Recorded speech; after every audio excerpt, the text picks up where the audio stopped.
السلام علیکم ورحمۃ اللہ وبرکاتہ۔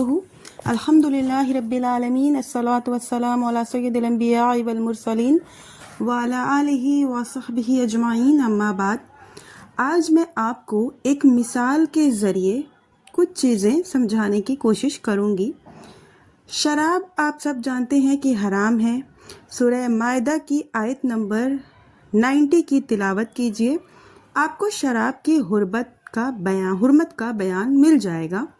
قرآن پاک میں جو لفظ استعمال کیا گیا ہے وہ خمر کا ہے۔ اب خمر کسے کہیں گے، اس کا معنی معلوم کرنے کے لیے ہم لغت کی کتاب نہیں الٹیں گے، بلکہ یہ دیکھیں گے کہ قرآن کریم کے جو اولین مخاطب تھے یعنی صحابہ کرام رضوان اللہ علیہم اجمعین، انہوں نے خمر کا کیا معنی سمجھا، اور یہ آیت سن کر انہوں نے کس کس شراب کو اپنے اوپر حرام کیا اور کن چیزوں سے بنی ہوئی شراب کو وہ خمر کہتے ہیں۔ چنانچہ اب ہم حدیث کی کتابوں کا مطالعہ کرتے ہیں تو ہمیں عبداللہ بن عمر رضی اللہ عنہما کی ایک روایت ملتی ہے۔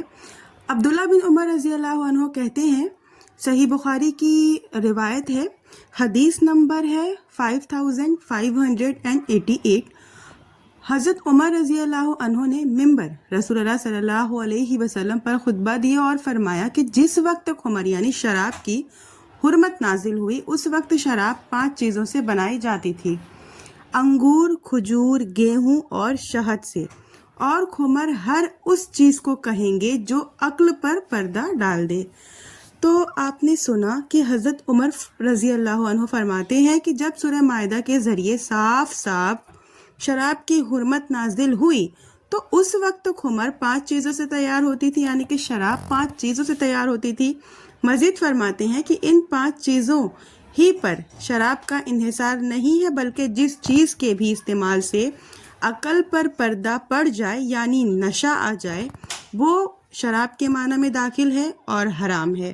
چنانچہ حضرت عائشہ رضی اللہ عنہا فرماتی ہیں کہ وہ روٹی جسے تم کھاتے ہو، اگر اس کے کھانے سے نشہ آ جائے، اور کنویں کا وہ پانی جسے تم پیتے ہو، اگر اس کے پینے سے تمہیں نشہ آ جائے تو وہ بھی حرام ہے، کیونکہ اس لیے کہ خمر کا معنی اس کو بھی شامل ہے۔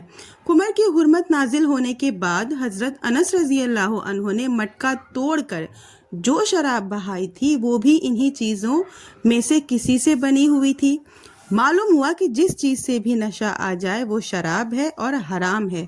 اگر کوئی کہے کہ لغت میں خمر اس شراب کو کہتے ہیں جو انگور سے تیار کی جائے، اس لیے انگور سے تیار کی ہوئی شراب کا ایک قطرہ بھی حرام ہے، لیکن اگر انگور کے علاوہ کھجور، گیہوں اور شہد یا ان کے علاوہ کسی چیز سے شراب تیار کی جائے تو وہ خمر نہیں ہے، یعنی کہ شراب نہیں ہوگی، لہٰذا وہ خود حرام نہیں ہے، اس کا نشہ حرام ہے۔ اب اگر کسی کو 5 گلاس پینے سے نشہ آتا ہے تو 5واں گلاس حرام ہے اور 4 گلاس حلال ہے، نعوذ باللہ من ذالک۔ اللہ کے نبی صلی اللہ علیہ وسلم نے فرمایا ہے، ما اسکر کثیرہ فقلیلہ حرام، جس سے زیادہ پینے سے نشہ آئے اس کا تھوڑا بھی حرام ہے۔ سنا آپ نے، ایک حرام چیز کو حلال کرنا کیوں لازم آ رہا ہے؟ وہ اس لیے کہ ہم نے کلی اطاعت کا فندہ اپنی گردن سے نکال پھینکا۔ ہم نے خمر کا معنی حدیث اور صحابہ اکرام کے استدلال اور ان کی تشریحات سے ہٹ کر لغت کی کتابوں میں تلاش کرنا شروع کر دیا۔ حالانکہ صحابہ اکرام اپنے وقت کے فصحائے عرب تھے، وہ لغت کے معانی سے بھی واقف تھے اور شریعت کی روح سے بھی آشنا تھے۔ ظاہر ہے خمر کا معنی جتنا صحیح وہ سمجھ سکیں گے کوئی دوسرا نہیں سمجھ سکتا، اس لیے لازم ہے ہر شرعی لفظ کا معنی ہم صاحب شریعت اور ان کی اولین مخاطبین کی تشریحات کی روشنی میں تلاش کریں۔ اگر ایسا نہیں کریں گے تو حرام کو حلال اور حلال کو حرام کرنا لازم آئے گا۔ اللہ ہمیں ان سب چیزوں سے محفوظ رکھے، آمین۔